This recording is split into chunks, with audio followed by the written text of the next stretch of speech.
Salut les amis et bienvenue sur Vivre de foi.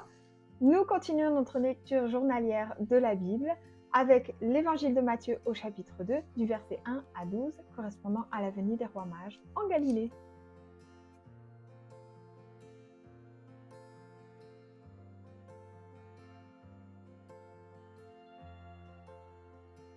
Comme toujours, n'hésite pas à appuyer sur pause et à revenir sur le texte pour le lire une seconde fois ou une troisième fois si jamais tu en as besoin. Alors, on commence notre analyse par l'étape de la tête, donc le contexte de ce texte. Ce qui est important à savoir, c'est que les rois mages n'étaient pas des rois. Ça n'a rien à voir avec la chanson « Et les rois mages en Galilée ». Ça n'a absolument rien à voir. Les rois mages étaient des savants spécialisés dans la matière de l'astronomie.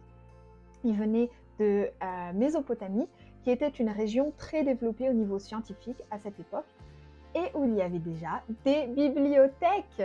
Ce qui veut dire que ces savants, ils avaient accès non seulement au savoir scientifique, mais aussi aux prophéties des Juifs concernant un certain Messie, donc le Sauveur, et qui était donc Jésus.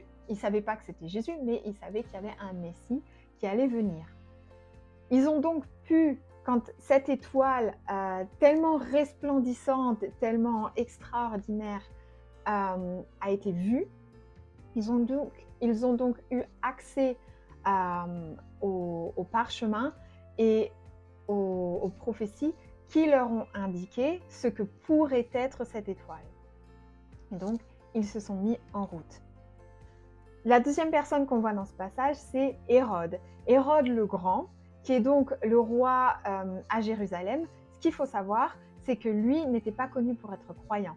Il a été nommé roi puisqu'il a pris la possession de Jérusalem en 37 avant Jésus-Christ avec l'aide des Romains.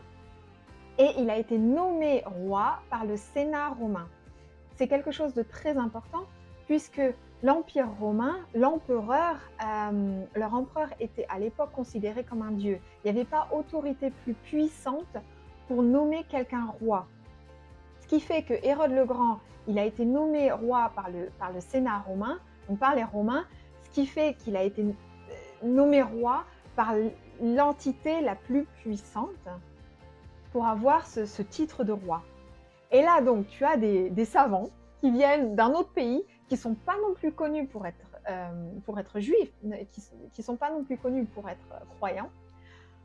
Ils débarquent et ils demandent « Et il est où le roi des Juifs ?» Et Hérode le Grand, qui était en plus connu pour tuer quiconque se mettrait entre lui et son trône, il se dit « Non mais c'est quoi ?» La prophétie. Ah oui, il y a une prophétie sur un Messie, sur un roi des Juifs. Ah oui. Et donc c'est une situation très très intéressante puisqu'on a donc deux peuples, des personnes, donc les personnages principaux de ce passage ne sont pas croyants, mais ils se posent quand même des questions sur cette étoile et sur les prophéties des Juifs. Je trouve ça franchement super intéressant et je trouve ça très drôle.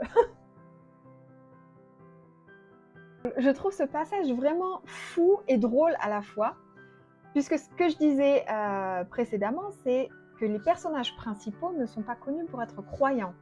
Dans d'autres évangiles, il y a aussi le témoignage que les bergers, ils s'arrêtent, et les anges, ils descendent du ciel et ils rencontrent les bergers et ils leur disent « fêtez, l'enfant est né », etc. C'est quand même une situation extraordinaire et qui met en place, en premier lieu, des personnes non croyantes. Et non mais, enfin, franchement, c'est... Je sais pas comment expliquer, c'est quelque chose... C'est des savants, il y a des savants qui viennent d'un autre pays, ils voient une étoile, bon, ok, ils sont spécialisés dans l'astronomie, ils ont accès aux prophéties juives, mais ils en viennent à faire tout ce chemin jusqu'à Jérusalem. Et ils disent pas au roi, donc à Hérode le Grand, ah oui, non, mais c'est pour voir ce que c'est que cette étoile. Ils disent directement, ils veulent adorer l'enfant. Donc ça veut dire que, quelque part, Dieu a touché leur cœur qui passe de scientifiques non-croyants à savants adorant l'enfant et reconnaissant qu'il s'agisse du Messie. Franchement, ça tient du miracle. Déjà, ça tient du miracle. Et donc, en plus, ce passage met en place Hérode le Grand, qui est un roi très cruel. Vous allez le voir dans les passages suivants, il prend tellement panique qu'il en vient à commettre des crimes atroces. Donc, je trouve ça quand même fou. Moi, je trouve ça quand même fou qu'il y ait quand même tellement de vérité dans la naissance de Jésus-Christ, dans le fait qu'il est le Sauveur, moi, je suis convaincue que l'Esprit de Dieu, il était tellement présent à ce moment-là, il a tellement touché les gens que même les non-croyants se sont rendus compte qu'il y avait vraiment quelque chose d'important qui se passait. Que c'était pas seulement oh ils sont un peu croyants, ouais bon les Juifs là avec leurs prophéties. Non, c'était un événement. Et donc c'est quand même quelque chose qui me montre la puissance aussi de Dieu, qui déjà réalise son plan, quels que soient les rois qui ont été mis en place par les êtres humains, déjà. Et en plus, l'importance de Jésus-Christ. Voilà, donc c'est le mystère et en même temps la beauté de la naissance de Jésus-Christ qui bouge la population, qui émeut tout le monde, que ce soit positif ou d'une façon négative comme pour Hérode le Grand. En quoi ce texte m'inspire-t-il pour ma foi au quotidien?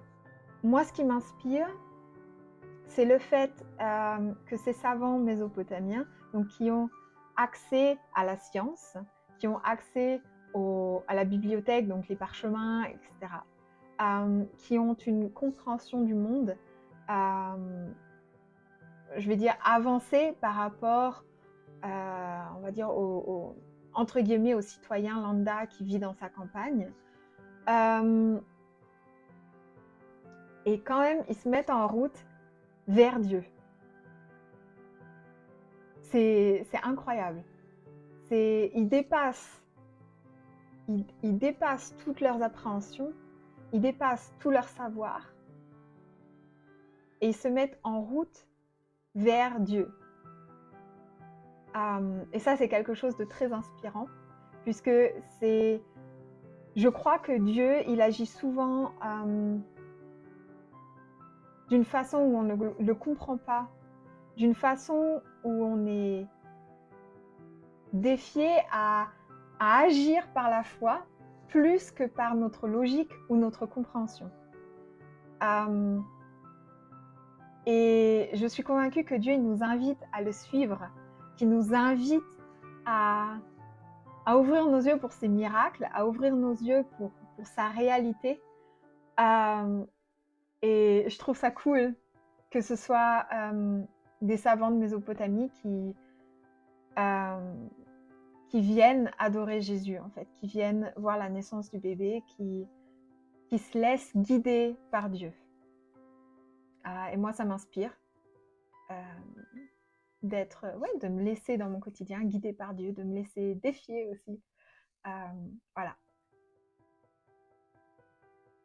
Alors, on finit notre analyse avec une prière. Tu peux fermer tes yeux, croiser tes mains.